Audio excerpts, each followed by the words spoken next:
Hey, I'm Tom. And I'm Tanner.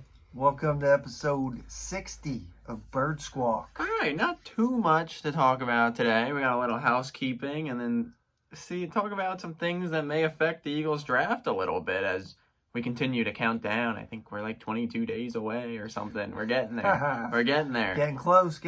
Housekeeping. Jordan Howard back on a 1-year deal. I mean, he came back a little bit last year, didn't really do much. Maybe in this offense he'll have a little bit of a... Yeah, maybe they'll actually use him. Maybe just run miles for a lot, and that works too. The next other big signing, Eric Wilson. Don't really know much about him. A linebacker. I could be totally wrong about this. I don't know who this guy is. He's probably our starting linebacker. Yeah, I mean, I don't know. Out the gate. I don't know much about this guy, but it just feels to me... It's a classic Eagles acting like they care about the position when they clearly don't, and they just sign some random dude to just fill in till they do whatever next year. Yeah, I mean, who knows? They haven't really valued linebacker since, Trotter. But obviously, we talked about it before. I mean, you see other teams that value a linebacker and It could their be huge. defense is huge. Yeah. So QB1 really is QB1 now? Yeah, he switched. Said, hey, Carson's going to be 2. I don't want to be 2. I mean, I get it. I mean, he went to 1. He was Oklahoma. At Oklahoma, he was 1. I don't know. I personally think 2 on a jersey looks better than 1. Definitely the Eagles style of font, but it is what it is. Anyone that bought a Jalen 2 jersey, sorry, I guess. Kind of feels like, I mean, with stuff that's happening, but Darno now to the Carolina Panthers, I mean, kind of feels like we're going to roll with Jalen. I just think at the end of the day, we got rid of our punter so Jalen could get number 1. There you go. That was the deal. But yes. I mean, Russ came out this week and said something to Carlos Dunlap that he's back. He's chilling. Seahawk. He's fine. And Deshaun Watson, I've said it, get away. Deshaun is just toxic. I mean... It's up to 22 cases. It's such a shame because I would have loved to see them make a run at him. Yeah, but then... But you see people are folding their tents and going the other way because Carolina was all in on him. His market is going to get a lot lower now, and whoever... I don't know who's going to do it, or if someone does... They're probably going to get him at a pretty better price than they would have. But it's just, at this moment in time, you cannot do it. Because this is either one of the worst drug someone in the mud ever, or he has a legit issue that is not okay. Well, that's just it. You don't know what kind of charges are going to come out and what's pending. And you're going to throw a lot of money and put, your organization in this guy's hands, and then...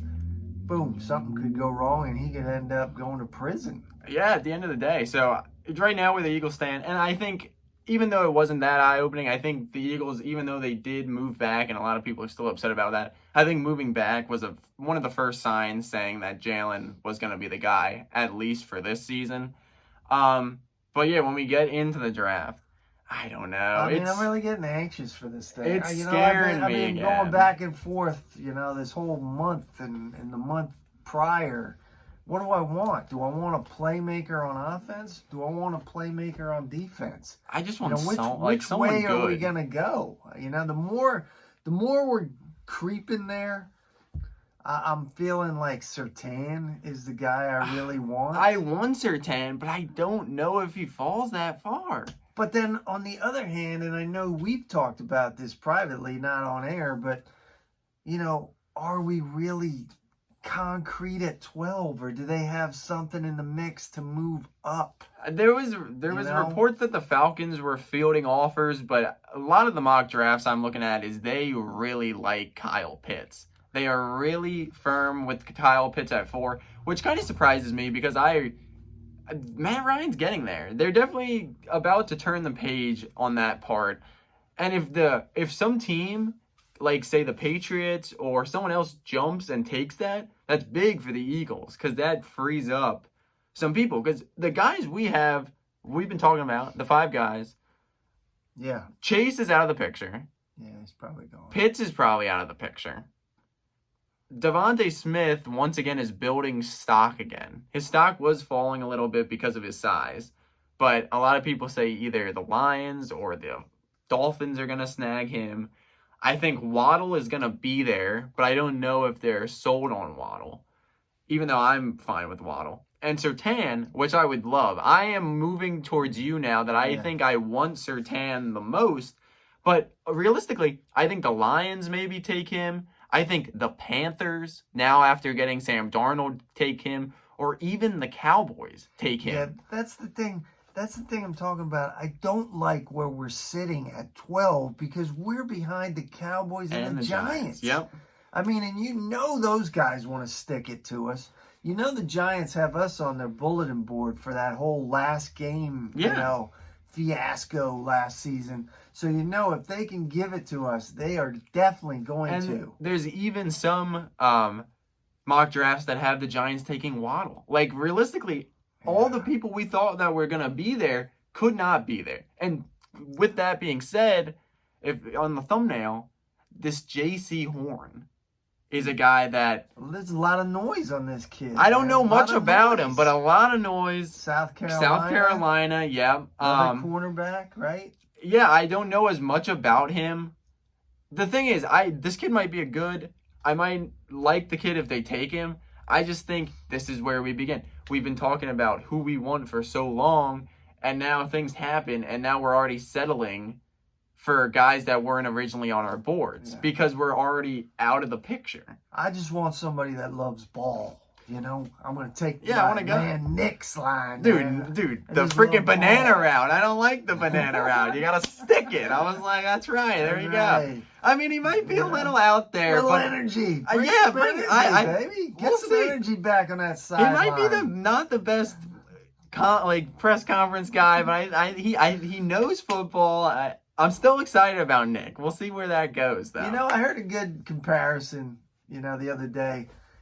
Talking about his energy and his awkwardness and stuff. And one guy was saying, hey, look at Sean McVay. Yeah. Look at what he's doing on the sideline, running around, getting in guys' faces, Hey, maybe that's what we need. Yeah. We were like, blah. Maybe we need somebody, hey, kooky and crazy as it is, to bring some energy back to that sideline. Because you got to remember, man, what that sideline was like when we made that Super Bowl run. Yeah, it was fun. I mean, you need everybody was having a good time. Energy again. That just people are playing for fun. Segueing into what are we doing with Ertz? What's going on? I don't know. I mean, what are we waiting? I think at some point. Well, now I see that he might get dealt at the draft. I mean, if nothing happens, they're just going to release him. I mean, are we working on trying to move up a couple spots, dealing him? I don't know that will work. I mean, I really don't know what his value is. I don't think he has as much value as we think. Great player for us, but every dog has his day, and everybody's journey comes to an end, It's definitely time to move on. And we're going to miss him. I mean, he was great. Yeah. But who knows what they got planned, and that's what gets me so much anxiety. Yeah, because it's like, what are they actually gonna do? We got so many picks, and we've said it 100 times. Yeah, we've got to hit. And the thing is, you need to spread the wealth on these picks too. I see some solid second round picks in mock drafts and stuff. I see them shoring up that getting a good lineman. I'm fine with a lineman post first round. I want someone flashy in that first round. I just want to know when they get to that 12th pick, if we stay there, the guy that they call out, I want to know him. Yeah, I want to get... I don't want to have somebody from some podunk little university. I want to be jumping out of my seat and be like, let's go. I want just somebody from the SEC. Even if he's not the best player, someone that I at least get excited about. Because morale is still low. And if you screw this up at 12. Man. People are going to be screaming, absolutely livid. You can't miss at 12. This is what I'm talking about. This is why I'm scared. Like, that's why I brought up this J.C. Horn. There's nothing wrong with this kid. He might be good, but we're already diverting from the 5 guys we've been talking to for the last 2 months about who we want. We've been talking about the 5 guys on our board. And now we're already like, oh, well, what about this guy? Because we're already out of the picture for these other guys. I would say this. This is safe, Howie and crew. If our guys are gone, there's got to be somebody on Alabama. Yeah. One of the best teams in college sports. Yeah. Just someone. And for whatever reason, we don't draft dudes from Alabama. No. For some reason. There's got to be somebody that's going to be on that board from Alabama when it's our turn to pick. You might want to look in that direction. Yeah, right? We have 3 of them on our board. I mean, there's 3 guys that we've said about. Yeah, it's getting anxiety. Like last week, that day, man, is gonna be so crazy when they go now on the board and that music plays, and they go with the 12th pick. Yeah, now we gotta wait long again because like 6 was like okay, that's not too bad, but now you gotta double that to 12. That's the thing that kills me because everybody knows who they're taking, but they take their full time limit to call it out. Yeah, come on, man. But anyway, when that music plays at 12 and they call out that name, I want to be like jumping up off of the couch. Yeah, I want to get excited. Yes. Somebody that gets the juice. Somebody, not us, but somebody that people are going to go get that jersey. Somebody that's going to be like that. A player for 10 years in this organization. Yes, somebody that gets people excited. Like, yes, that's the guy. Yes. We're going. Yeah. And yes, I know he's not going to fix everything on this team. But you got to take your battles. You got to pick your battles and win ones that just kind of just make people happy. Because we're probably all looking for a new jersey. All right. Well, and hang on, wait on about that. Don't buy anything yet because the jersey number rule is about to change. So they might do the college rules now that certain positions can be single digits. So don't get too excited because Miles said yesterday he might go with 4. Why would he go to 4? People like that college stuff. There's nothing wrong with that, but hold on because stuff's changing. Well, you're not in college anymore. Don't waste your money on a jersey that's going to change in 2 weeks. But hey, like we said, 20. I think it's 22 days because I looked on a mock draft today, see the order, see who's in front of us, see who might screw us up. I wish we could move up a couple. I really do. I think maybe. I don't know. The Falcons are there, but I don't see them wanting to go back up because we're at 6, and if they wanted Zach Wilson, and they're not going to get him. I mean, couldn't we give Carolina Ertz and move into that 8th spot? I don't know. Now that they got Darno, what are they looking for? Well, that's why they might go with Corner now and screw us. That's what scares me. But as always, guys, thank you for watching. Make sure to follow us on Instagram at birds_squawk. As always, like, comment, subscribe. Fly, Eagles, fly. Go Birds.